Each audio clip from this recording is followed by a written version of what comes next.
के बाद एक तस्वीरें दिल दहला देने वाली हैं कि किस तरह इजराइल का मंजर इस वक्त है। कई लोगों की मौत हो चुकी है और आपको बता दें कि इजराइल और हमास की जंग जारी है, युद्ध शुरू हो चुका है। हमास ने इजराइल पर 7,000 से ज्यादा रॉकेट दागे हैं। अब इजराइल हमास के लड़ाकों के ठिकानों पर हमले लगातार कर रहा है। समंदर, आकाश, आसमान यानी जमीन और हर तरफ से इजराइल की सेना ने मोर्चा संभाल रखा है।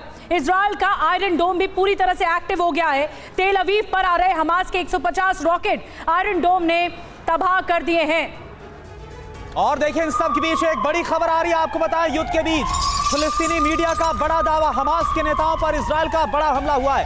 हमास नेता ज़हरा और हम्मद के घरों पर हमले को अंजाम दिया जा रहा है। ये तस्वीर आप देखिए तो हमास के तमाम जो आतंकी ठिकाने हैं, उनके साथ साथ जो हमास के लीडर हैं, हमास के नेता हैं, उनके ठिकानों को भी इजराइल नेस्तनाबूद कर रहा है। खबर ये आ रही है कि ज़हरा और हम्मद के घरों पर हमला किया गया है इजराइल के एयर स्ट्राइक में। जो तस्वीर आप देख रहे हैं,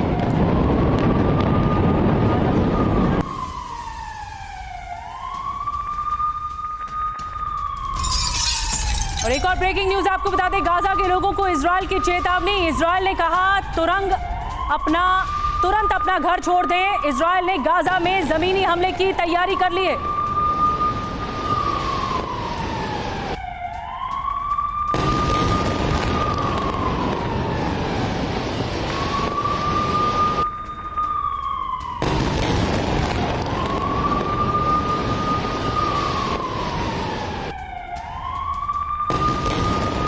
हमारे साथ खास मेहमानों का एक पैनल जुड़ चुका है इस पर बातचीत करने के लिए कि जो युद्ध है वो और ज्यादा विध्वंसक होता चला जा रहा है इजराइल और हमास के बीच में। प्रोफेसर अमिताभ सिंह इस वक्त हमारे साथ मौजूद हैं फॉरेन एक्सपर्ट के तौर पर। ग्रुप कैप्टन रिटायर्ड डी के पांडे जी हमारे साथ मौजूद हैं एविएशन एक्सपर्ट के तौर पर। कर्नल रिटायर्ड एम के सिंह साहब हमारे साथ मौजूद हैं रक्षा विश्लेषक के तौर पर। सबसे पहले अमिताभ सिंह जी, मैं आपके पास आ रही हूँ। ये जो हालात हैं इस वक्त, आप इस विध्वंस के बारे में क्या कहेंगे? क्योंकि इजराइल का जो आयरन डोम है वो एक्टिव हो गया और एक के बाद एक सारे रॉकेट्स को नाकाम कर रहा है।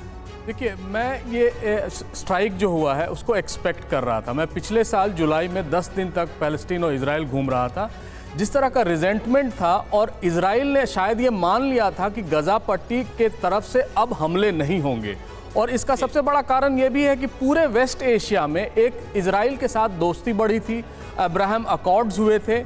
लेकिन जिस तरह से, जिस इंटेंसिटी ने गजा पट्टी के हमास मिलिटेंट्स ने अटैक किया है, उसको देख के ये लग रहा है कि बहुत प्री प्लान्ड था और इसको किसी भी तरह से इजराइल एक्सपेक्ट नहीं कर रहा था। और उसके जितने भी डिफेंस मैकेनिज्म थे, जाहिर है आयरन डोम हो या कोई भी एंटी मिसाइल सिस्टम हो, आपको पता होगा कि जब 7,000 रॉकेट छोड़े जाएंगे तो कोई भी एंटी मिसाइल सिस्टम 90% ही इफेक्टिव होता है। यानी उसमें से करीब 700 रॉकेट अपने डेस्टिनेशन पे पहुंचे होंगे।